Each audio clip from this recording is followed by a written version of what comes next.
بہت اس کو کہتے ہیں فراست.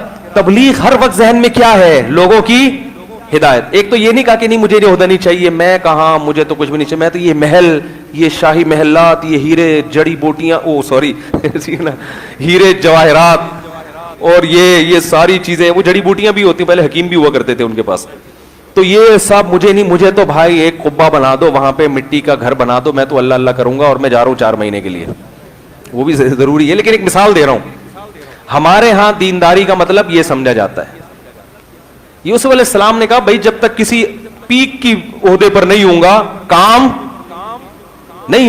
ہم جو حدیث میں جو منع کیا نا عہدوں سے, وہ صرف اپنی توند نکالنے کے لیے جو عہدے ہوتے ہیں, قوم کی خدمت کے لیے. تو پھر جتنا اوپر جا سکتے ہیں آپ اگلے جائے, میں کہتا ہوں ہونا نہیں, ویسے مثال دے رہا ہوں. تو جتنا اوپر جا سکتے ہیں آپ جائیں. یوسف علیہ السلام کو اس وقت اندازہ ہو گیا کہ بھائی اللہ نے ایک موقع دیا ہے, یہ موقع ہاتھ سے جانے نہیں دے. تبلیغ جو بھائی بڑا عہدہ ہوگا تو لوگ کیا کریں گے, بات کو شوق سے سنیں گے. انسانوں کی طبیعت ہے کہ جو جتنی اونچائی پر ہوتا ہے لوگ اس کی بات زیادہ شوق سے سنتے ہیں. اور یوسف علیہ السلام نے ویژن کو سامنے رکھا. ان کو پتا تھا کہ ابھی پڑنے والا ہے قحط, تو قحط کے دنوں میں جب خزانے ختم ہو جائیں تو سب سے زیادہ ویلیو وزیر خزانہ کی ہوتی ہے. کیا خیال ہے بھائی؟ اگر اس کو خزانے کو مینج کرنا آتا ہو. بھائی آپ کا ملک اگر کرائسس میں ہوگا, تباہ ہو رہا ہے, مثال کے طور پر انڈیا حملہ کر رہا ہے فرض کرو, تو سب سے زیادہ ویلیو کس کی ہوتی ہے؟ فوج کی, آرمی کی. سب اس کی طرف دیکھ رہے ہوتے ہیں, سب بھول جائیں گے خزانوں کو اور ڈاکٹروں کو بھول جائیں گے بھائی مولویوں کو بھی بھول جائیں گے, سب بھول بھال کے سب کس کو دیکھ رہے ہوتے ہیں؟ بھائی ابھی فوج کیا کر رہی ہے, کتنے لوگ بھیج دیے, بم کہاں ہیں, پوچھ رہے ہوتے ہیں نا لوگ, یار وہ غوری, وہ بابر کہاں گیا. تو جس چیز کی اگر خدا نخواستہ کوئی وائرس پھیل جائے, بیماری پھیل جائے, تو ڈاکٹروں کی ویلیو بڑھ جاتی. چینی ایک دفعہ کراچی میں ختم ہو گئی تھی, تو جس کے پاس چینی تھی وہ کسی سے تمیز سے بات, وہ یہ شو مارتا تھا میرے پاس 20 کلو ہے, اگلا کہتا تھا تو 20 کلو کی بات کر رہا ہے, میں الحمدللہ 20.5 کلو لے کے گھوم رہا ہوں یہ ایک دور آیا کراچی میں, تو اس پہ لطیفے بھی لوگوں نے بنائے ہوئے تھے کہ بھئی میرے پاس یہ ہے, ملے ہیں, کنویں ہیں, تو کہ چینی ہے, چینی نہیں ہے, چل دفعہ یہاں سے. چینی اتنی مہنگی ہو گئی تھی. تو جو چیز مارکیٹ میں جس کی ضرورت ہوتی ہے نا, تو وہ جو ضرورت پوری کرنے کی صلاحیت رکھتا ہے اسی کی ویلیو سب سے زیادہ بڑھ جاتی ہے. یوسف علیہ السلام کو پتا تھا کہ ابھی چند سالوں میں سب سے زیادہ ویلیو کس کی ہوگی؟ وزیر خزانہ کی, کیونکہ وہ قوم کو تباہی سے بچائے گا. اور قوم کون سی تھی؟ غیر مسلم قوم.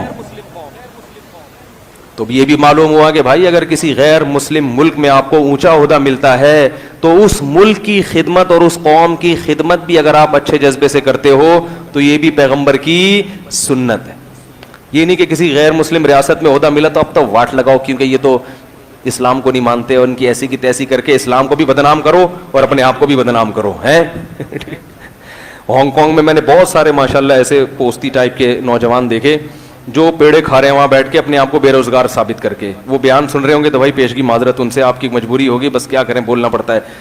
وہ اپنے آپ کو ثابت کیا, ہائے ہم لٹ گئے, ہم وہاں ٹانگیں ٹوٹ گئی تھی, یہ یہاں کی جوڑی ہم نے, ہمارے پاس کچھ بھی نہیں ہے. تو وہ حکومت پھر ان کو بے روزگاری کا الاؤنس دیتی ہے, حالانکہ وہ اچھے خاصے تگڑے ہوتے ہیں. تو میں ان سے کہتا ہوں یار تم کس کو بدنام, پاکستان کو بھی بدنام کر رہے ہو اور اسلام کو بھی. لوگ بولیں گے یہ کلمہ گو ایسے ہوتے ہیں. تو یوسف علیہ السلام کو پتا تھا کہ سب سے زیادہ ویلیو کس کی ہوگی؟ جو اس وقت ملک کو قحط میں تباہی سے بچائے گا. تو یوسف علیہ السلام نے فوراً کہا اجعلنی علی خزائن الارض, مجھے وزیر خزانہ بنا دیں. وزیر خزانہ کے لیے 2 کوالٹی کا ہونا ضروری ہے. یہ نہیں کہا کہ میں پیغمبر ہوں, میں بہت نیک ہوں. بھائی نیک ہونا الگ چیز ہے, آپ کو جو عہدہ دیا جا رہا ہے آپ اس کے اہل بھی ہیں یا نہیں ہے؟ آپ نے چیف آف آرمی اسٹاف بنا دیا کسی حکیم صاحب کو, کیوں بھائی یہ بہت نیک ہیں, تو وہ چلا سکے گا؟ یہ بھی دینداروں کے سمجھنے کی چیز ہے کہ جو جس کا اہل ہو, اس میں وہ ہنر ہو تو اس کو وہ کام دیا جائے گا, سمجھ رہے, اور مشورہ بھی اسی سے لیا جائے گا. تو یوسف علیہ السلام نے کہا بھائی وزیر خزانہ کے لیے 2 چیز, نمبر 1 خزانے کا محافظ ہو, ایسا نہ وزیر خزانہ کہ سب سے زیادہ خزانے اپنے بھر رہا ہو, تو امین حفیظ ہو, حفاظت کرنے والا, اور علیم خزانے کی تقسیم کا علم جانتا ہو, ماہر معیشت ہو, اکنامکس کا ماہر ہو, اس کو پتا ہو کہ کتنا اسٹور کرنا ہے, کتنا ڈیوائڈ کرنا ہے, اور جب دنیا میں قحط پڑے گا, لوگ آئیں گے, تو فی کس خوراک کس کو کتنی دی جائے گی اور اس کی قیمت کتنی لی جائے گی اس سے, جس سے ہمارے ملک کی معیشت ڈاؤن ہونے سے بچ جائے. تو تمام چیزوں کے لیے کیلکولیشن ہونی چاہیے نا. ہمارے ملک میں عوام کتنی ہے, اس کے لیے کتنے بورے اسٹور کرنے پڑیں گے, پوری دنیا سے کتنے لوگ آئیں گے, تو ان کو فی کس کتنا کتنا دینا پڑے گا. ایسا نہیں کہ سارا اٹھا کے ان کو دے کے ڈالر لے لیے, اب ڈالر چائے میں ڈبو ڈبو کے کھا رہے ہیں اور گندم کیا ہو گئی, ختم.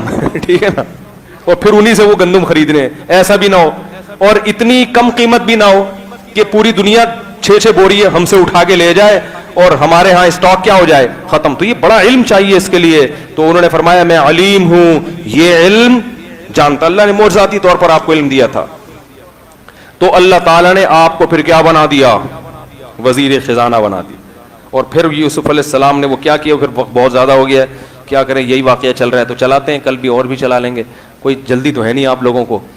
تو واقعات تو بہت ہیں قرآن میں, اسی میں اتنے اسباق ہمیں مل رہے ہیں. تو اس کو کل انشاءاللہ روز سوچ کے آتا ہوں, آج کمپلیٹ کروں گا, لیکن وہ پھر لمبا ہو جاتا ہے.